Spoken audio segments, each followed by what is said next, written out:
ప్రభు కార్యం జరిగించి తన మహిమ కొరకు మనం బలపరిచారని ప్రార్థన చేస్తూ ఉన్నాను. ఏ నిమిత్తమైతే దేవుడి సన్నిధికి వచ్చామో ప్రతి దినము మన ఆత్మలతో మన హృదయంతో మాట్లాడుతున్న దేవుడు గడిచిన 7 దినాల నుండి మనం ఏ రీతిలో బలపరచబడతా ఉన్నామో, మనము దేవునికి ఎలా అంకితం చేయబడతా ఉన్నామో, దేవుడు మనతో ఎలా మాట్లాడుతూ ఉన్నాడో అన్ని విషయాలను మనం చూస్తూ నడుస్తూ నేటి దినానికి మనం వచ్చాం. ఇంకా అనేక మందికి లేని అవకాశం దేవుడు మనకి ఇచ్చాడు. అదే లేదు అవకాశం, కానీ దేవుడు నీకు నాకు ఏర్పాటును కలగజేసి ఆరోగ్యం ఇచ్చాడు, నెమ్మదినిచ్చాడు, సమాధానం ఇచ్చాడు. ఇవన్నీ ఇచ్చి తన కృపనిచ్చి తన సన్నిధికి మనం నడిపించుకుంటా ఉన్నాడు. ఆమేన్. హల్లెలూయా. ఏ ఒక్కటి మనకి జరగకపోయినా మన దేవుని సన్నిధికి రాలేము. శరీరం సహకరించకపోయినా రాలేము, పరిస్థితులు మనకు అనుకూలంగా లేకపోతే దేవుని సన్నిధికి రాలేము. కానీ అన్ని పరిస్థితిని దేవుడు అనుకూలపరిచి తన సన్నిధికి వస్తా ఉన్నారు, తన సన్నిధికి నడిపించుకుంటా ఉన్నాడు అని అంటే కేవలం దేవుని దయా వాత్సల్యత మాత్రమే. ఆమేన్. హల్లెలూయా. ఎంతమంది ఇటు అటు తిరిగిన వాళ్ళు ఎంతో మంది ఉన్నారు. నేను అనేక మందికి జస్ట్ చెప్పాను అంతే, రమ్మని కూడా చెప్పలేదు. ఈ ప్రార్థన ప్రారంభించినప్పుడు కొంతమంది ఆగిపోయిన వ్యక్తుల దగ్గర కూడా నేను వెళ్ళాను. వాళ్ళతో వ్యక్తిగతంగా చాలా చెప్పి మాట్లాడాను. ఆత్మీయంగా బలపరచడానికి నేను ప్రయత్నం చేస్తాను. దేవునికి స్తోత్రం. హల్లెలూయా. ఆగిపోయిన వ్యక్తుల దగ్గర కూడా నేను వెళ్ళి మాట్లాడాను. నేను దిగినంత మాత్రాన నాకు ఏమీ పోయేదేమీ లేదు. నేను ఇంక వెళ్ళి మాట్లాడడం వల్ల ఇంకా విషయాలు కూడా నాకు తెలుసు. దేవునికి స్తోత్రం. కనుక నేను ఒక విషయం చెప్తున్నాను, దేవుని కొరకు ఎంతైనా దిగుతాను. దేవుని కార్యం చేయడానికి ఏమాత్రం తగ్గదు. దేవునికి స్తోత్రం. దిగడానికి, రెండవది చేయడానికి.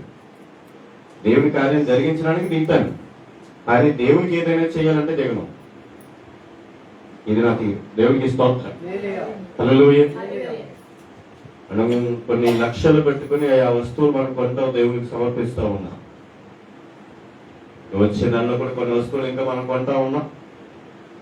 దేవుని నామ మహిమ కొరకు ఆ వస్తువులు దేవుని సన్నిధిలో ఉపయోగపడే నిమిత్తమే మనము ఆ వస్తువులన్నిటి కూడా దేవుని సన్నిధిలో సమకూర్చబడుతూ ఉన్నాయి. దేవునికి స్తోత్రం కలుగుతుంది. హల్లెలూయా. ఈ రాత్రికాల సమయంలో పరిశుద్ధాత్మ దేవుడు నీ స్థితిని చూసి కేవలం నిన్ను చూసి మాట్లాడుతూ ఉన్నాడు. నువ్వు ఏం చేయబోతున్నావు, ఏం చేస్తూ ఉన్నావు, అది మాత్రమే ఈరోజు మాట్లాడిపోతా ఉన్నాడు. దేవునికి స్తోత్రం కలుగుతుంది. వాక్యం చదువుతాం. నిర్గమకాండం 14వ అధ్యాయం. నిర్గమకాండం 14వ అధ్యాయం. ఐగుప్తులో నుండి బయటకు వచ్చిన తర్వాత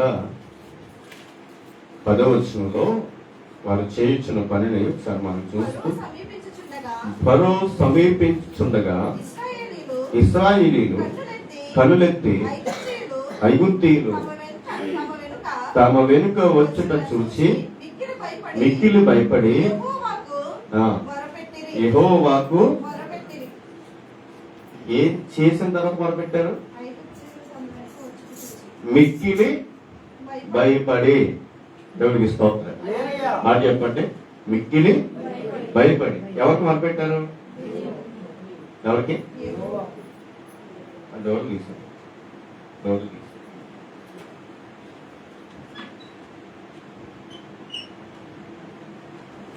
దేవునికి మొరపెట్టారు. రైట్. కష్టం వచ్చినప్పుడు ఎవరికి మొరపెట్టాలి? దేవునికి మొరపెట్టాలి. ఇబ్బంది కలిగినప్పుడు ఎవరి వైపు చూడాలి? దేవుని వైపు చూడాలి. వీళ్ళు చేసిన పని కరెక్ట్ కదా? అమ్మా, కష్టం వచ్చింది.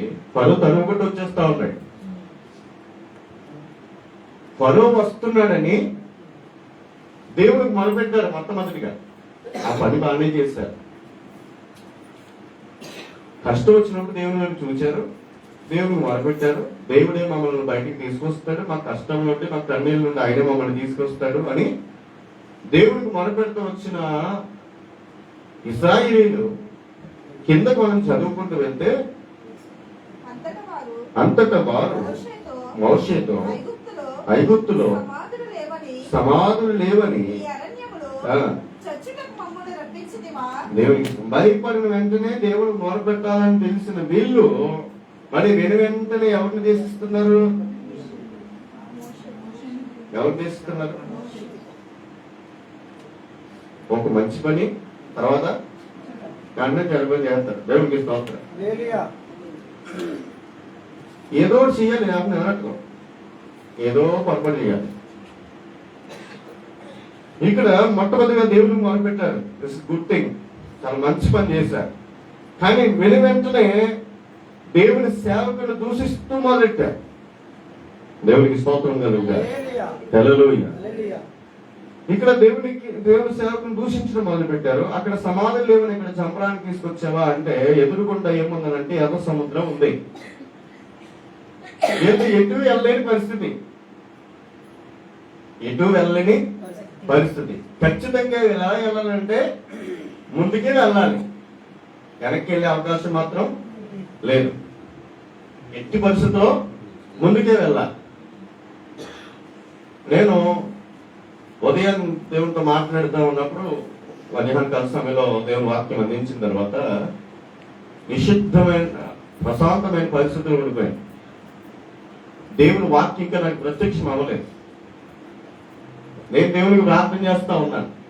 నేను అది చెప్దామా ఇది చెప్దామా ఇది చెప్దామా అనే ఆలోచనలన్నింటి ముందుకు తెచ్చేసుకున్నాను. ఈ ఆలోచనలన్నీ ముందుకు తెచ్చేసుకున్న తర్వాత దేవుని సముఖంలో మనం నిలిచి వస్తా ఉన్నప్పుడు, దేవుని ప్రత్యక్షత మనం చూస్తా ఉన్నప్పుడు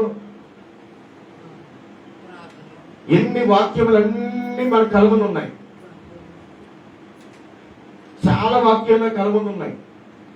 అది చెప్తామా ఇది చెప్తాం ఇది చెప్తాం ఇది చెప్తాం సుమారు 30 వాక్యాలు నా కళ్ళ ముందు ఉన్నారు. దేవుడు అన్నాడు, ఇదిగో నా వాక్యాలు, ఆ 30 వాక్యాలు పత్రిక. దేవునికి స్తోత్రం. హల్లెలూయా. నాకున్న దేవుని కృప ఏంటంటే నేను డైరెక్ట్ గా దేవునితో మాట్లాడగలను. ఆయన డైరెక్ట్ గా దేవుడు నాకు వర్తమానం ఇవ్వగలడు. అదే దేవుడు నాకు ఇచ్చిన వాడు. దేవునికి స్తోత్రం. ఇది ధర్మముగా కాదు, హెచ్చించుకోవడం కాదు, కానీ నేను ఉన్నది ఉన్నట్టుగా చెప్తున్నారా లేదని నీకే తెలుస్తుంది. దేవునికి స్తోత్రం. ఎదురుగుండా సముద్రం ఉంది, వెనకాలేమో శత్రువు ఉన్నాడు. వెనక నుంచి ఏమో శత్రువు తవ్వుకుని వస్తున్నాడు, ఎదురేమో సముద్రం ఉంది. ఇంక వెనక్కి వెళ్ళలేరు, అలాగే ముందుకు సాగకుండా ఆగిపోలేరు. ఈ రోజున మన పరిస్థితులు ముందుకు అడిగేయగలుగుతున్నామా లేదా? ముందుకు అడిగేయగలుగుతున్నామా లేదా? చిన్న పిల్లడు కూడా ఇక్కడ నుంచి మేడ దగ్గర నుంచి అలా తీసుకెళ్ళి ఒక అడుగు ముందుకెళ్తే కయ్యం కేకేస్తాడు. ఎందుకు అడుగు ముందుకెళ్తే ఎక్కడిపోతాడు? కిందడిపోతాడు. ఇక్కడ దేవుడు ఏమన్నాడంటే ముందుకే సాగిపోండి అన్నాడు. వీళ్ళు చాలా రకాలుగా మోషేని హింసిస్తూ ఉన్నారు, బాధపడుతూ ఉన్నప్పుడు మోషే ఏమన్నా తెలుసా, మీరు ఊరుకుని నిలిచి ఉండండి, మీరు ఊరుకుని నిలిచి చూడండి. యెహోవా మీకు నేడు కలగజే రక్షణ ఊరకే నిలిచి చూడండి. ఆయన ఏ రక్షణ కలగజేయబోతున్నాడు, ఆయన ఏమి ఇవ్వబోతున్నాడు, నిలిచి మాత్రం చూడండి. ఆవేశపడి కంగారపడద్దు. ఏం ఆవేశపడతావు? వెనకాల శత్రువులు వచ్చేస్తున్నారు, ముందుకెళ్ళడానికి ఏం దారి అది? నీళ్ళు తప్ప వేరొక దారి మాకు లేదు. నీళ్ళు తప్ప వేరొక దారి మాకు లేదు. వెనక్కిళ్ళా చచ్చిపోతాం, అలాగే ముందుకెళ్ళా చచ్చిపోతాం. అక్కడ ఐగుప్తులో సమాధులు లేవని మమ్మల్ని ఇక్కడ చంపడానికి తీసుకొచ్చావా అని మోషేని అడుగుతున్నప్పుడు మీరు ఊరికే నిలిచి చూడండి. దేవుని అద్భుతాలు ఎప్పుడు జరుగుతాయంటే శూన్యం అయిపోయినప్పుడు జరుగుతాయి. ఆమేన్. అన్ని ఉన్నప్పుడు జరిగితే దేవుని గొప్పతనమే ఉంటాయి. దేవునికి స్తోత్రం.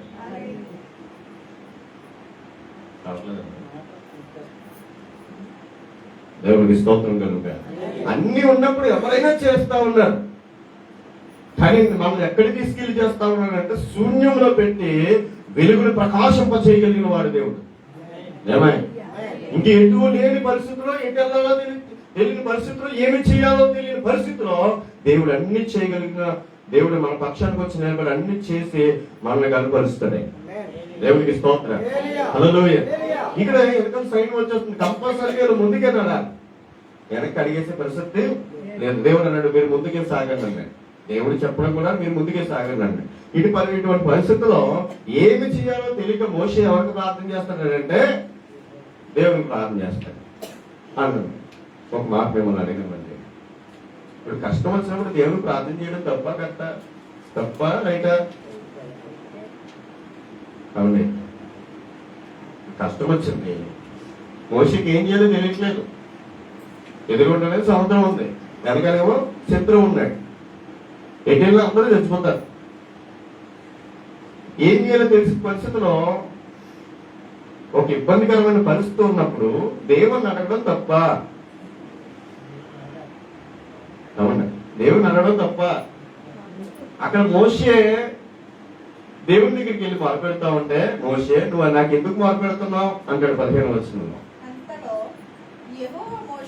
నువ్వు ఏదో నాకు మొరపెట్టుచున్నావు, ఎక్కడికి సాగిపోతావు అయ్యా? ఎక్కడికి వెళ్ళిపోతావు? ఎదురుకుండా సముద్రం ఉంది, ఏముంది? ఎదురుకుండా సముద్రం ఉంది, ఎక్కడికి వెళ్ళిపోతావు? దేవుడు అంటాడు సాగిపోండి. ఒక్క అడుగు ముందుకు వెళ్తాడు దానికి. ఏమండి? దేవుడు ఏమీ అవ్వన్నాడు, కానీ ఒక్క అడుగు ముందుకు వెళ్తలేదు. దేవుడు అన్నాడు నేను ఎంతగా మాట్లాడుతున్నా నా ప్రజలు ముందుకు వెళ్ళట్లేదు అన్నాడు ఈ రాత్రి. దేవునికి స్తోత్రం. మీరు ముందుకు వెళ్తున్నారా? నేను ఎంతగా చెప్తున్నాను, నేను ఉన్నానని చెప్తున్నాను, నేను కార్యం చేస్తానని చెప్తున్నాను, నువ్వు ముందుకు వెళ్ళగలుగుతున్నావా?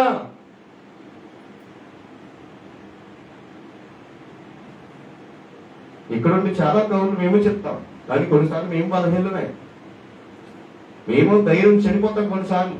ఎందుకంటే పరిస్థితులు అటువంటివి. చుట్టూ ఉన్న పరిస్థితులు చూసి నీ అడుగు ఆగిపోయినప్పుడు అక్కడే నువ్వు ఓడిపోయావు. పరిస్థితులు చూసి ఆగిపోయిన వాడు నువ్వైతే పరిస్థితులు అన్ని మార్చగలిగిన వాడు దేవుడు. ఆమేన్. నువ్వు పరిస్థితులు అన్ని మార్చుతాడు నువ్వు అడుగు ముందుకు చేస్తే. మోషే నువ్వు ఎందుకు నాకు మొరపెడుతున్నావు, నువ్వెందుకు నా వైపు చూస్తున్నావు? ఇప్పుడు కష్టం వచ్చినప్పుడు దేవుని చూడటం తప్ప, ఇబ్బందికరమైన పరిస్థితులు దేవుని అడగడం తప్ప అంటే నేను అంటాను అక్కడ మోషే చేసింది పొరపాటు. ఎందుకంటే చేయవలసిన పని చేయకుండా నువ్వు ఎంత మొరపెట్టినా కార్యాలు అవ్వవు. మొరపెడుతున్నప్పుడు దేవుడు నీతో మాట్లాడుతున్నాడు, మాట్లాడుతున్నప్పుడు నువ్వేం చేయాలి? ముందుకు వెళ్ళాలి. అని ముందుకు వెళ్ళకుండా నువ్వేం చేస్తాను అంటే ప్రార్థనే చేస్తున్నావు, అది తప్పు. నువ్వు అక్కడికి వెళ్ళు, నేను మార్గం తెలుస్తాను, కార్యం అవుతుంది, నువ్వు వెళ్ళు అని అంటే మనకి అడుగు ముందుగా అడిగే స్థితి మనకి లేదు. ఏమనట్లేదు? అడుగు ముందుగా అడగట్లేదు, అడుగు ముందుగా అడగట్లేదు. పేతురు కూడా యేసు ప్రభు వారు ముందుకు వచ్చినప్పుడు ప్రభు నేను కూడా నడుస్తానంటే నడిచిరా అన్నాడు. దేవుడు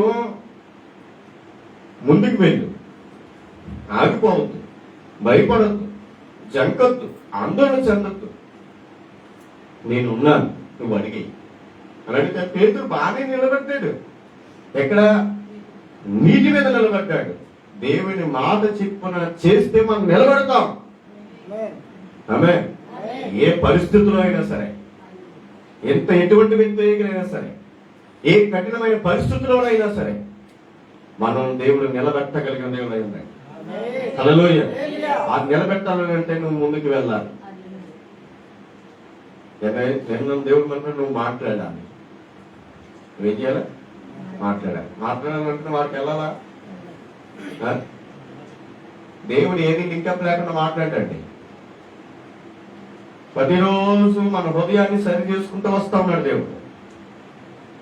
ఎక్కడ రోగం పోవాలంటే మనసులో ఉన్న రోగం పోవాలి. దేవుడికి స్తోత్రం. ఏ రోగం పోవాలి?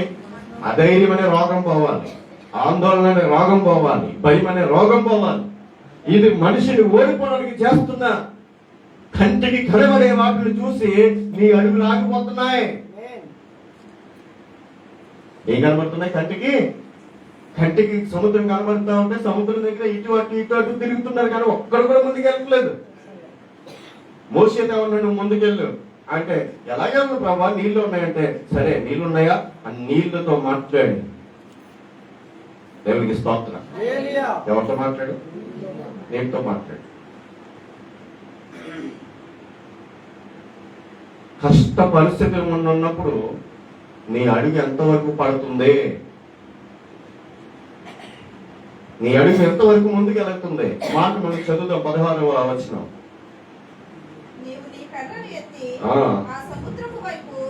నీ చెయ్యి చాపి దాని పాయలుగా చేయుము. అప్పుడు ఇశ్రాయేలీయులు సముద్రపు మధ్యలో ఆరిన నేల మీద నడిచిపోవుదురు. దేవునికి స్తోత్రం. ఇక్కడ మిమ్మల్ని ప్రశ్న అడిగినవ్వండి. కర్ర ఎత్తింది ఎవరు? సముద్రాన్ని పాయలు చేసింది ఎవరు? సముద్రాన్ని పాయలు చేసింది ఎవరు? వాక్యం చదవాలని అంతే. కర్ర ఎత్తి దాన్ని 2 పాయలుగా చెయ్యి, 2 పాయలుగా చెయ్యి. ఇప్పుడు చేసింది ఎవరు? దేవునికి స్తోత్రం. ఎవరు చేశారు? దేవుని మాట చెప్పుడు వెళ్తే నువ్వు చేయగలిగాలి కార్యాలు. నీకు అర్థమవుతుందా? అక్కడ దేవుడు చేశాడు, దేవుడు చేశాడు, దేవుడు చేశాడు అంటాడు. దేవుడు చెయ్యలేదు, అక్కడ నీ ద్వారా జరిగించాడు. అందుకే వాక్యాలు స్పష్టంగా చూడాలి. నాకు ఒక వచనాన్ని వివరించడానికి కొన్ని నెలలు అంటది, అసలు అవదు. ఇంకోటికి మనకి ఏం అర్థమవుతుంది? దేవుడే పాయలు చేశాడని కనబడుతుంది, కానీ దేవుడు కాదు చేసింది. మోషే చేయడానికి అక్కడ ఒక పని చేశాడు. కర్రను ఎత్తాడు, ఆ సముద్రం వైపు చాపాడు. ఆ కర్ర దేవుడు వాక్యానికి గుర్తయితే ఏ సమస్య ఉందైతే నువ్వు ఆ వాక్యాన్ని చూపుతావో, నీ భక్తుని కనపరుస్తావో, నీవు ఆ పరిస్థితులన్నింటినీ జయించగలుగుతావు. ఆమేన్. హల్లెలూయా. ఆ పరిస్థితులన్నింటినీ జయించగలుగుతారు. ఇప్పుడు 2 పాయలు చేసింది ఎవరు? మోషే. ఈరోజు చెప్తున్నాను, అడుగు ముందుకు అడిగితే అద్భుతాలు నీ ద్వారా జరుగుతాయి. ఆమేన్. నీ ద్వారా జరుగుతాయి.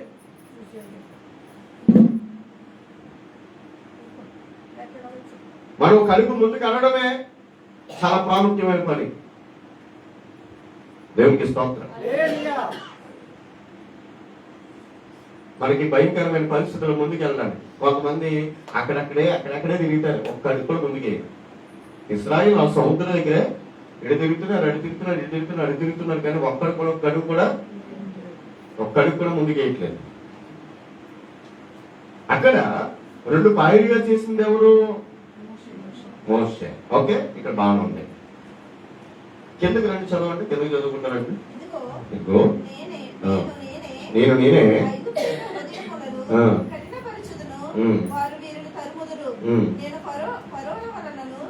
అతని సమస్త సేనలను, అతని రథముల వలనను, అతని గుర్రపు రౌతుల వలనను నాకు మహిమ తెచ్చుకుందును. ఎవరు తెచ్చుకుందును? నాకు మహిమ తెచ్చుకుందును. నేను ఫరో వలనను, అతని రథముల వలనను, అతని గుర్రపు రౌతుల వలనను మహిమ తెచ్చుకున్నప్పుడు నేను యెహోవానని ఐగుప్తీయులు తెలుసుకుందురనెను. అప్పుడు ఇశ్రాయేలుల ఎదుట సమూహము నాకు ముందుగా నడిచిన దేవదూత వారి వెనుకకు పోయి వారిని వెంబడించెను. ఆ మేఘస్తంభము వారి ఎదుట నుండి పోయి వారి వెనుక నిలిచెను. అది ఐగుప్తీయుల సేనకు ఇశ్రాయేలీయుల సేనకు నడుమ ప్రవేశించెను. అది మేఘము గనుక వారికి చీకటి కలిగెను గాని రాత్రి అది వీరికి వెలిగించెను గనుక ఆ రాత్రి అంతయు ఐగుప్తీయుల సేన ఇశ్రాయేలీయులను సమీపింపలేదు. మోషే సముద్రము వైపు తన చెయ్యి చాపగా యెహోవా ఆ రాత్రి అంతయు బలమైన తూర్పు గాలి చేత సముద్రమును తొలగించి దానిని ఆరిన నేలగా చేసెను. యెహోవా ఆ రాత్రి అంతయు బలమైన గాలి చేత సముద్రమును తొలగించి దానిని ఆరిన నేలగా చేసెను. ఇప్పుడు ఎవరు చేశారు? వాడు అన్నారు. అది 2 పాయలు అయిపోయింది. 2 పాయలు చేసింది దేవుని వలన మోషే చేశాడు. ఓకే. రెండోది ఆరిన నేలగా చేసింది ఎవరు? ఇది రెండోది. ఇదోది ఆరిన నేలగా చేశాడు, దాన్ని తొలగించాడట. ఎప్పుడైతే కర్ర చాపాడో, నా సేవకుడు నన్ను నమ్మాడు కనుక నేను దాన్ని తొలగిస్తానని దేవుడు దిగి వచ్చాడు. దేవుడు దాన్ని తొలగించాడు. ఇంకో విషయం చెప్పిన, మనవలే భక్తి కలిగిన భక్తులతో నడిచేద్దామని చాలా మంది అనుకుంటారు. ఇశ్రాయేలీలు ఈ సముద్రంలో నడిచేశారని ఐగుప్తీయులు కూడా వెళ్ళిపోదాం అనుకుని రథాలు దూసుకుంటూ వచ్చేస్తున్నారు. వీళ్ళు ఎప్పుడైతే ఆ ఒడ్డుకి చేరారో వీళ్ళ రథాలన్నీ కూడా ఎవరి భక్తి వాళ్ళదే, ఎవరి విశ్వాసం నీ ద్వారా అందరూ చేద్దాం అనుకుంటే కుదరదు. నీ ఆత్మీయత నీదే, నీ వాక్య బలం నీదే. తెలుగు చదివినప్పుడు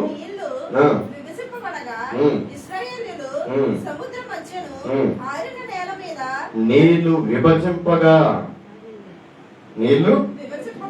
ఇశ్రాయేలీయులు సముద్రం మధ్యన 6 నేల మీద నడిచిరి. దేవునికి స్తోత్రం. ఒక్కడు కూడా ముందుకే నేను వ్యక్తులు ఇప్పుడు నడిచారంట. దేవునికి స్తోత్రం. ఎక్కడ నడుస్తున్నారు?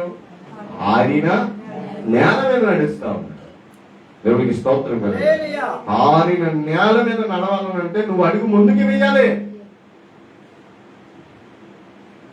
దేవునికి స్తోత్రం.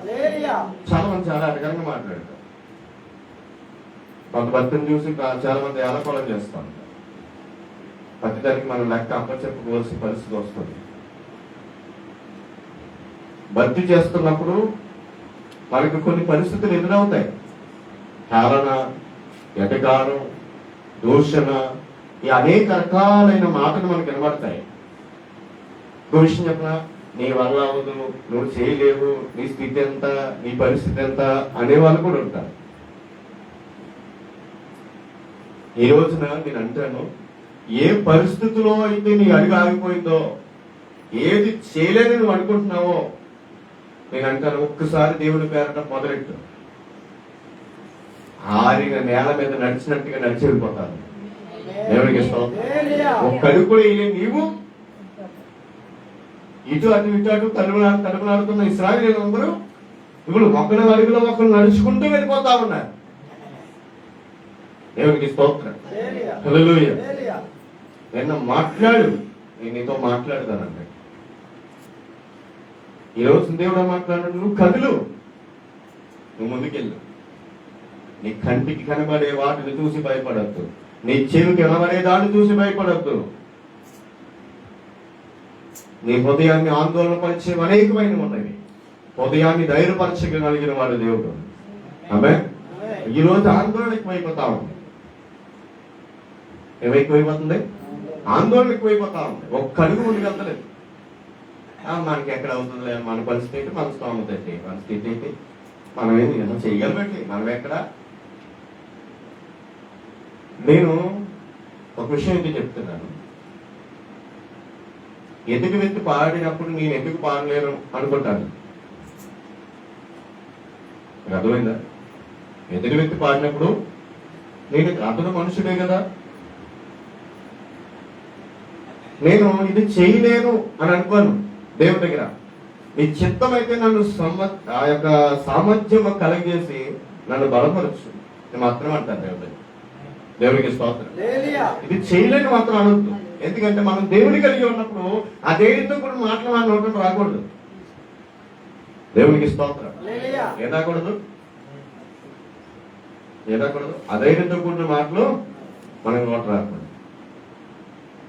నువ్వు అడిగేయడమే ప్రాముఖ్యం. దేవుడు నడిపిస్తాడు. నువ్వు అడిగేయకుండా అక్కడే ఆగిపోయావు. ప్రభు కార్యం చేయనైనా, ప్రభు అద్భుతం చేయనైనా, నువ్వు ప్రార్థన చేస్తున్నావు, పని మాత్రం మొదలెడతలేదు. దేవునికి స్తోత్రం. ప్రభు మాకు మంత్రివి నాయనా, మాకు చర్చి నాయనా అని ప్రార్థన చేసేవారు, కానీ ఒక్క కదిలేవారు కాదు. ఏంటి ఒక్కరు కదిలేవాడు కాదు. ఏముందని మొదలెడతావా నువ్వు? మన దగ్గర ఏముంది, మనం ఏం చేయగలమన్నా? తెగరాలరా మీరు చేయలేరు, కానీ నాతో మాట్లాడిన దేవుడు మాత్రం చేస్తాడు. దేవుడికి స్తోత్రం. హల్లెలూయా. కుటుంబాన్ని సైతం ఎదిరించి నిలబడ్డాను ఈ మందిర విషయంలో. తింగరాల నువ్వు చేయకపోతే నా దేవుడు ఆకాశ ద్వారములను తెరుస్తాడు. దేవుని సన్నిధిలో దేవునికి స్తోత్రం. హల్లెలూయా. విషయం చెప్పనా, మీకు 2-3 సార్లు చెప్పిన విషయం. మందిరం కట్టేసిన తర్వాత నాకు ఒక ఆయన పరిచయం అయ్యాడు. అది ప్రత్యేక ఇటుకలు బట్టి అయ్యింది. ఆయన మందిరం కట్టి ప్రతిష్ట అయిపోయి ఇక్కడికి వచ్చిన ప్రార్థనకు వచ్చిన ఆయన ఒక మాట, అయ్యో పాస్టర్ గారు నాకు ముందే తెలిస్తే ఇటుక అంతా నేను ఇచ్చేది అన్నాడు. ఆయన ఇటుక అంతా ఆయన ఇచ్చేది నాకు నేను దేవుడికి స్తోత్రం. అవునా, ఇటుక అంతా ఇచ్చేస్తే ఒక లోడికి 28,000 25,000 కట్టేవాడిని. అసలు నేను ప్రార్థన చేస్తానా, చల్లాలు ఇచ్చేస్తానని నాకు వైపు చూడండి. నేను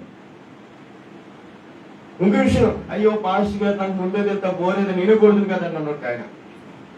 ఏ బోరు పైపు నేను కొడుతున్నా నాకు వచ్చంత నేనే నిజంగా ఆయన కొడితే నేను దేవుని వైపే చూడను. ఏ అవసరమైనా ఆయన వైపు తప్ప వేరే వైపు చూడలేదు. దానికి సాక్ష్యం దేవుడే. ఆ ధైర్యం నాకుంది. అలా కదా, ఆయన చూసి అల్లిపోయిన వాళ్ళు ఉన్నారు. నాగోవన్నా నీకు ఎంత ధైర్యం ఎక్కడి నుంచి వచ్చింది అనుకోలేదు. దేవుడికి స్తోత్రం. అసలు ఏం చేస్తున్నావు అర్థమవుతుందని వాడు నాగోవన్నా. ఎలా భరిస్తున్నావు, ఎలా చేయగలుగుతుంది పని అంతా నువ్వు. అరే నేను ఒక్కరినైతే చేయలేనురా, నా వెనకలను ఒక ఆయన ఉంది కదా, ఆయన మాత్రమే శక్తివంతుడైన దేవుడు నన్ను నడిపించుకుంటా ఉన్నాడు. రూపాయి లేని మన జీవితంలో ఈ రోజు దగ్గర నేను 8 లక్షలు దగ్గర కిందకు వస్తే దగ్గర 30 లక్షల రూపాయలు ఖర్చు ఆనాటి కాలంలో ఖర్చు పెట్టాం. 20 రూపాయలు కూడా చేతులు లేవు. 20 రూపాయలు లేని పరిస్థితిలో దగ్గర రామాలయం 30 లక్షలు అయింది. మా వాళ్ళందుకు అప్పుడప్పుడు భయపడిపోతారు, నిజంగా ఇప్పుడైతే ఎంత ఖర్చు అయిపోతామని. దేవుడికి స్తోత్రం. అడిగి వేయడం ముఖ్యం. దేవుడికి స్తోత్రం. మనం తిరిగోళ్ళు ఈరోజు పిరికితనం కలిగిన ఆత్మ నీ జీవితంలో పోవులు కాక దేవుడు అన్నాడు, ధైర్యం కలిగిన ఆత్మ ఇచ్చాను అన్నాడు. పరిశుద్ధాత్మ మనల్ని ధైర్యపరిచేది. ఆత్మదేవుడు మనల్ని బలపరిచేవాడే ఉన్నాడు. దేవునికి స్తోత్రం. మనం ఒక 7 గంటలకు వస్తా ఉన్నామా ఆరాధనకి. 7 గంటలకు వస్తే ఒక గంట పాటలు పాడుతున్నాం, లేదా 15 నిమిషాలు వాక్యం చదువుతున్నాం. మా యొక్క వాక్యం 45 నిమిషాలు వింటూ ఉన్నాం. 45 నిమిషాలు ట్రీట్మెంట్ చేస్తున్నాను నేను. దేవునికి స్తోత్రం. ఎక్కడ ఉన్న చెడు కోస్తున్నానంటే హృదయంలో ఉన్న చెడంతా కోస్తూ, అధైర్యాన్ని కోస్తూ, అపనమ్మకాన్ని కోస్తూ, ధైర్యపరుస్తూ వాక్యాన్ని హృదయంలోనికి చేర్చే ప్రయత్నం, అన్ని ప్రయత్నాలను చేస్తున్నారు. ఈ రోజున మోషే ఏమంటా ఉన్నాడు, మీరు సాగిపోండి. దేవుడు ఏమన్నాడు, మీరు సాగిపోండి. 15వ వచనంలో మీరు సాగిపోండి అని ఇశ్రాయేలుతో చెప్పుమో. ఎక్కడికి వెళ్తాం, మనం ఏం చేయగలం, మన స్థితి ఏంటి, మన పరిస్థితి. దేవుడికి స్తోత్రం. అంటామా అంటామా దేవుడికి స్తోత్రం. నేనంటాను, ఉన్న కొద్ది వారైనా సరే బలవంతులుగా ఉండండి. దేవుడికి స్తోత్రం. ఎలా ఉండాలి, బలవంతులుగా ఉండాలి. నేను ధైర్యంగా చెప్తాను, సంఘానికి వాక్యం పెట్టి పోషించాను. దేవుడికి స్తోత్రం. ఈ మాటను ధైర్యంగా చెప్తాను. ఆత్మీయతను పెంచుకుంటూ పోషించాను. నేను రోషం కలిగి దేవుని పని చేస్తా ఉన్నాను. ధైర్యం కలిగిన దేవుని ఆత్మను బోధిస్తా ఉన్నాను. ఒక్క రూపాయి ఆశించకుండా నేను అన్నాను, మీరు రండి, ముందు వినండి. మీరు నిలబడితే దేవుడు మీ ద్వారా అద్భుతాలు చేస్తాయి. ఆమేన్. హల్లెలూయా. ఈ రోజు చెప్తున్నా, ఇశ్రాయేలు నడవకుండా అద్భుతం జరగలేదు. మోషే పని చేయకుండా అద్భుతం జరగలేదు. మోషే కర్ర చాపాడు కనుక, ఇగో నువ్వు కర్ర చాపు, 2 పాయింట్. ఈ విషయం స్పష్టంగా తెలియదు. ఐగుప్తులో అద్భుతాలు చేసింది ఎవరు? రైట్, ఎవరు? నువ్వు తలపెడితే నేను చేస్తాను నీ ద్వారా. దేవుడికి స్తోత్రం. ఈ రోజు చెప్తున్నాను, మోషే ఇన్వాల్వ్మెంట్ లేకుండా దేవుడు చేయలేడా? కష్టం. అది ఎందుకు? ఒక్కొక్క రోజున ఇశ్రాయేలీలందరూ ఒక విగ్రహమును చేసుకుని ఆ బొమ్మను పూజిస్తూ ఇతనే మా దేవుడని యెహోవాని ఆరాధిస్తా ఉంటే దేవుడు ఉగ్రత వాళ్ళ మీదకి వస్తే దేవుడు అంటే నువ్వు తప్పుకో వాళ్ళందరూ నేను హతం చేసేస్తానంటే ఇప్పుడు ప్రజలు ఎవరు ఈ ప్రజలను చంపడానికి మోసే పర్మిషన్ ఏంటి? మోసే ఏ పాటి వాడు అని అంటే దైవజనుడు చాలా ప్రాముఖ్యమైన వాడు దేవునికి. హల్లెలూయా. దైవజనుడు కాదనకుండా దైవజనుడు ద్వారానే కార్యమైన జరుగుతుంది. దేవునికి స్తోత్రం. హల్లెలూయా. ఇక్కడ వాక్యం చేరాలంటే పరమనున్న దేవుడు వాక్యం హృదయంలోకి చేరి ఏ హృదయంలో నుండి నీ దగ్గరికి చేరాలి. ఏ అద్భుతమైన దేవుడు సేవకుడు ద్వారా జరుగుతుంది. ఆయన చేయవలసిన పనంతా, ఆయనకి చెప్పవలసిన బోధంతా ఆయన నీకు బోధించడానికి పరమును విడిచిపెట్టి ఈ భూమి మీదకి తన సేవకుని సిద్ధపరిచి సేవకుని ముందు పెట్టాడు. హల్లెలూయా.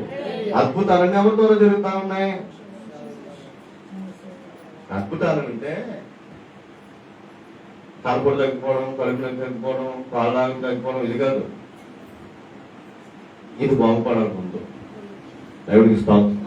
ఏది బాగుపడాలి? ఇది వ్యాధితో ఉంది. ఏది? హృదయం వ్యాధితో ఉంది. అందుకే దేవుడు హృదయాన్ని కట్టేవాడు. ఇది కట్టే ఇది ఎప్పుడైతే బాగుపడిందో నువ్వు మనస్ఫూర్తిగా ఫోన్ చెప్తావు. అవునా? ఇది ఎప్పుడైతే ఆనందంతో నింపబడిందో చిన్న కొన్ని మెతుకలైనా వంట పడతాయి. ఇదే బాగున్నప్పుడు ఎన్ని తిన్నాను అన్నారు. ఏది బాగున్నప్పుడు ఎన్నో ఉన్నాయి. 10 మంది చచ్చిపోయినప్పుడు ఎంత పురోగమంటారు. దేవునికి స్తోత్రం. ఎన్ని చెప్తారో ముందు ఉండి ఆడికే ఎక్కడ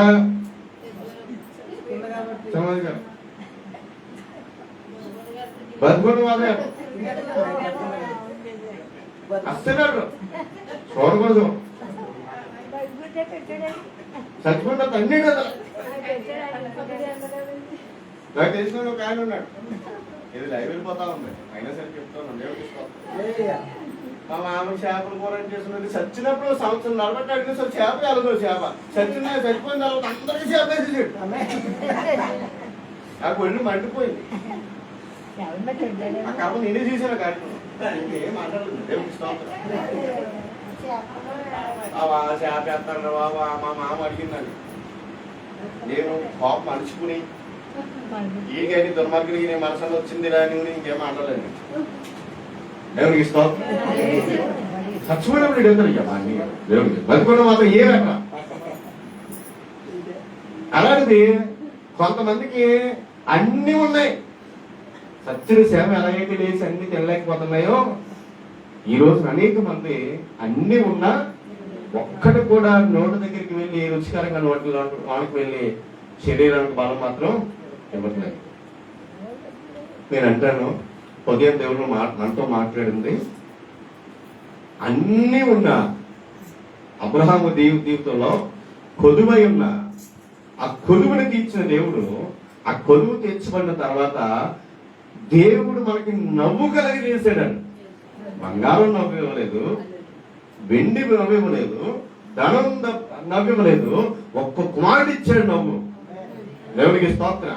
ఇన్ని సంవత్సరాల మట్టి మనకి ఏం లేదనంటే నవ్వు లేదు. దేవునికి స్తోత్రం. నేను మీకు ఏమిస్తాను? నవ్విస్తాను. ఈరోజు నేను అంటాను, ఇప్పుడే మాట్లాడుతూ ఉన్నానంటే అన్నీ ఉన్నాయి. దేవునికి స్తోత్రం. అన్నీ ఉన్నాయి. నేను అంటాను ఆ సమాధిలో ఉన్న ఆ శవం ఎలాగైతే వచ్చి సరిగా తెలియలేదో ఈ రోజున బ్రతుకున్న అనేక మంది శవాల వలె ఉండి కంటికి కనబడే ఆహారం అంతా తింటున్నా అది వంట పట్టట్లేదు. దానికి కారణం ఏంటంటే హృదయము భారముతోనూ అధైర్యంతో నింపబడిపోయింది కనుక. ఈ రాత్రికాల సమయంలో నేను చెప్తా ఉన్నాను, దేవుడు నీ అట్లా కార్యం చేయడానికి సిద్ధంగా ఉన్నాడు. ముందుకు వెళ్ళడానికి నువ్వు సిద్ధమేనా? ముందుకు వెళ్ళడానికి నువ్వు సిద్ధమేనా? 2 పాయలు చేస్తాడే దేవుడికి స్తోత్రం అన్నాడు. ఒక కడిగే నీళ్ళలో ఇశ్రాయేలు నడిచిరి. ఎక్కడ నడిచారు? నడిచిరి. మాట పెట్టుకొని నడిచారు. దేవుడికి స్తోత్రం. ఆయన ఏం చేశాడంటే, ఏ పరిస్థితులు చూసైతే నువ్వు భయపడ్డావో పరిస్థితిని తీసేసాను కనుక నువ్వు స్వేచ్ఛగా నడిచానంటే వాళ్ళందరూ రథములతో సైతం నడుచుకుంటూ ముందుకు వెళ్ళారు. అర్థమైందా? ఒక్క అడుగు ముందుకు వెళ్ళండి. దేవుడి పేరు వేయండి ఒక అడుగు. కంటికి కనబడుతున్న సముద్రాన్ని, చెవి కనబడుతున్న భయంకరమైన మాటలకు నీ హృదయం ఆందోళన చెందకుండా ధైర్యంగా నిలుచును గాక. యేసు క్రీస్తు నామం పేరట బలపరచబడును గాక. ఆందోళన దేవుడి కంటే గొప్పవా? నేను దగ్గర రమారమే 6 సంవత్సరాల క్రితం చెప్పాను కొంతమంది దేవుని సేవకులకి, ఓ దేవుని సేవకుడు, నువ్వు దేవుని చేత బలపరచబడిన వ్యక్తులు. నీ కంటికి కనబడే వాటిని, చెవుకి వినబడే వాటిని చూసి అధైర్యపడవద్దు. నిన్ను ఏర్పాటు చేసుకున్న దేవుడు మాత్రమే చూచిన్నాడు. కంటికి ఎన్నో కనబడతాయి, చెవికి ఎన్నో వినబడతాయి. నిజంగా చెవికి అన్ని వినబడి అన్నీ నిజంగా మనసులో పెట్టుకుంటే సేవ చేయడం అవునా? అస్సలు ముందుకెళ్ళాం. ఎందుకంటే అప్పుడే అయ్యగారు వందనాలు అంటాం. ఆ బయటికి వెళ్ళిన తర్వాత అయ్యగారు చూసి మనం ఎంత మాట అన్నాడు, బాగా బుద్ధి పెట్టుకుంటాం. బాగుంది దేవుడికి స్తోత్రం. మీరు తిట్టడానికో ఇక నుంచి ఎట్టుకుని ఉంటారని చెప్తారన్నమాట. దేవుడికి స్తోత్రం. హల్లెలూయా. అది ఇక నుంచి జాగ్రత్తగా ఉండాలండి. నా గురించి ఇక్కడ మాట్లాడుకున్న వాళ్ళారా మీకు మారు మనసు వచ్చుగాక. ఎందుకన్నా వస్తుంది మాట్లాడుకుంటారండి. దేవుడికి స్తోత్రం. నేను సేవలు పంచుంది. వాక్య విషయంలో మాత్రం నో మోర్ కాంప్రమైజ్. అసలు ఎట్టు బదులు కాంప్రమైజ్ అవ్వను. దేవుడి కార్యాల విషయంలో నా అడుగు వెనక్కి పడదు. అది ఎంత డబ్బైనా అవనే. నేను అంటాను, నేను ఒక విషయం చెప్తున్నా, మనం కొనేద్దాం అన్న మాత్రం అంటాను ఇక్కడ. దేవుడికి స్తోత్రం. ఎలవగారు ఆ ఒక మాట అంటాను. వీళ్ళేమో గుండెలు, అదే గుండెలు అంత గుండెలు అయిపోతాయి అంత. దేవుడికి స్తోత్రం. ఎన్ని గుండెలు అయిపోతాయి? అంత గుండెలు అయిపోతాయి. గద్ద పేసిన గుండె అయిపోతాయి వాళ్ళకి. అయ్యి బాబు కొనేద్దాం అంటున్నాడు, అంత డబ్బు ఆలోచిస్తున్నాడు, అలాగంటే చెప్పేస్తాను అంటున్నాను. దేవుడికి స్తోత్రం. అరే మీకు ధనాన్ని చూస్తున్నాను, నేను దేవుడిని చూస్తున్నాను. ఆమె మీకు ధనాన్ని చూస్తుంటే నేను దేవుడిని చూస్తున్నాను. దేవుడికి స్తోత్రం. హల్లెలూయా. దేవుడు తెచ్చి మన దగ్గరికి పోస్తాడు. అది నా నమ్మకం. దేవుడికి స్తోత్రం. నేను అవన్నీ చేసి అడగను. చేయి తగిన పనులన్నీ మొదలెడదాం. దేవుడికి స్తోత్రం. దేవుడు మాత్రమే కార్యం జరిగిస్తాడు. ఆమె హల్లెలూయా. నేను అన్నాను, దేవుడు మందిరం అని కాదు, దేవుడు వస్తువుల గురించి నేనైతే ప్రార్థన చేయలేదు, ప్రార్థన చేయలేదు. మందిరం అంటే దేవుడు ఆకాశ దారులు ఒక్క వస్తువును తీసుకొచ్చి మందిలో పెట్టాడు. ఒక వస్తువు నేనంటాను, అడుగు వేయింది. పిరిగితనం పోవాలి, ఆందోళన పోవాలి. ఇది నేను చేయలేను అనే మాట నీ హృదయంలోంచి పోవుడు కాక. ఎక్కడికి పోవాలి? ఆ చెడు పోవాలి. ఏది చెడు? ఏది రోగం? మీకు అర్థమవుతాయి రోగాలు. ఏది రోగం? హృదయం పట్టుకున్న రోగం, మనసులో ఉన్న చెడు. ఇది పోవాలి ముందు. అప్పుడు చూస్తావు కన్నాడు అద్భుతం. అద్భుతాలు జరిగితే ఎక్కడ అద్భుతాలు జరిగితాయంటే నువ్వు నిలబడినప్పుడు నీ హృదయంలో ఆ ధైర్యం తొలగిపోయి ధైర్యం నిలిచినప్పుడు జరుగుతాయి అద్భుతాలు. దేవునికి స్తోత్రం. హల్లెలూయా. అప్పుడు జరుగుతాయి దేవుని మహోన్నతమైన కార్యాలు. నువ్వు అసలు చేసేదేది, మొదలెట్టేదేది, ముందుకు వెళ్ళేదేది. ప్రభుకు మొరపెట్టేస్తున్నావు రాత్రి భాగంలో. ఎవరన్నాడు? నువ్వు ముందుకెళ్ళు, నేను నిన్ను నడిపిస్తాను.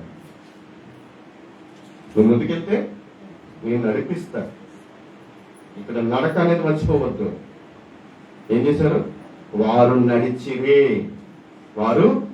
నడిచే ఒక్క అడుగు పడలేని వాళ్ళు నడుచుకుంటూ వెళ్ళి ఒడ్డుకు చేరారు. ఆమేన్. నడుచుకుంటూ వెళ్ళి ఒడ్డుకు చేరారు. ఇక్కడ జరిగిన అద్భుతాలు ప్రతి ప్రాంతం విస్తరించబడ్డాయి. సముద్రం చేర్చబడ్డం ఏంటి అని అక్కడ ఉన్న ప్రతి ప్రాంతము, ప్రతి దేశము మాట్లాడుకున్నాయి. దేవునికి స్తోత్రం. ఐగుప్తీయులు హతం చేసిన ఇశ్రాయేలీయులు మన దగ్గరికి వస్తున్నారని గుండెలు బద్దలాసిపోతా ఉన్నాయి. ఒక్కొక్కరికి గుండెలు కరిగిపోతా ఉన్నాయి. అటువంటి పరిస్థితుల్లో ఉన్న వాళ్ళు ఎక్కువ పట్టణస్తులు ఒకరు, హాయి పట్టణస్తులు ఒకరు, ఎరుకో పట్టణస్తులు సైతం గుండెలు ఎప్పుడు దబదబ కొనేసుకుంటా ఉన్నాయి. ఎందుకు? వీళ్ళు ఎప్పుడు వచ్చి మన మీద పడిపోతారని. అటువంటి బలమైన జనంగా మార్చబడాలంటే నీలో ఉన్న బలహీనమైన హృదయం పోవాలి. ఆమేన్. ఏ హృదయం పోవాలి? బలహీనమైన హృదయం పోవాలి. ధైర్యం కలిగిన ఆత్మ మాత్రమే దేవుడు మనకు దయచేయను గాక. యెహోవా బాహుబలం తక్కువ కాలేదు. నువ్వు ఎందుకు నాకు మొరపెడుతున్నావు? ముందుకే సాగు. నువ్వు నాతో మాట్లాడావా? నేను చేస్తానని వాగ్దానం చేశారా? ముందుకు వెళ్ళు. నీకు కొన్ని వినబడతాయి, కొన్ని కనబడతాయి. వాటిని చూసి ఆగిపోయావా? అక్కడితో జీవితం ముగించుకున్నట్టే. కంటికి చాలా పెద్దగా కనబడతాయి. చాలా నిన్ను అధైర్యపరచడానికి అపవాది అనేక రకాలుగా నీకు చూపిస్తూ ఉంటాయి. ఇటువంటి పరిస్థితులు అపవాది చేసే ప్రభుత్వమైన పరిస్థితి ఏంటో తెలుసా? మన కుటుంబస్తుల్లో కొన్ని మాటలు మన హృదయంలోకి చేర్చి మన అధైర్యపరుస్తాడు కూడా అపవాది. బతి చేస్తున్నారట అని అడ్డాలించినప్పుడు ఉంటాయి, కారణం చేస్తూ ఉంటారు. అనేక రకాలు మన హృదయంలో పడినప్పుడు మనం ఏం చేద్దాం అంటే ఆందోళన చేద్దాం. అపవాది మన దగ్గరికి వచ్చి మనం కొట్టాడు, కానీ మన చుట్టూ అందరినీ వాడేసుకుంటాడు. అందరిని వాడుకుని మన హృదయాన్ని చెడగొట్టడానికి వాడు చేసే ప్రయత్నాలు అన్నీ చెప్తాయి. కనుక ఈ రాత్రికాల సమయంలో మీరు అడిగేయడానికి ముందుకు వెళ్తే దేవుడు మిమ్మల్ని నడిచేవాడుగా మార్చుతాడు. ఆమేన్. ప్రార్థన చేస్తాం. లేచిన కూడా ప్రార్థన చేద్దాం. నీ కంటికి కనబడే పరిస్థితులను చూసి నువ్వు చేయలేను అనుకునే పరిస్థితులు ఎన్నో నీ కళ్ళ ముందు ఉన్నప్పుడు నీ అడిగి ఎంతవరకు పడుతుంది? నీ అడిగి ఎంతవరకు ముందుకు వెళ్తా ఉంది? అసలు నువ్వు అడగలుగుతున్నావా? నడిచేవా? ఏ రకంగానైనా నువ్వు దేవుని పనిని కొనసాగించడానికి ముందుకు వెళ్తా ఉన్నావా? ఒకసారి ఆలోచించు.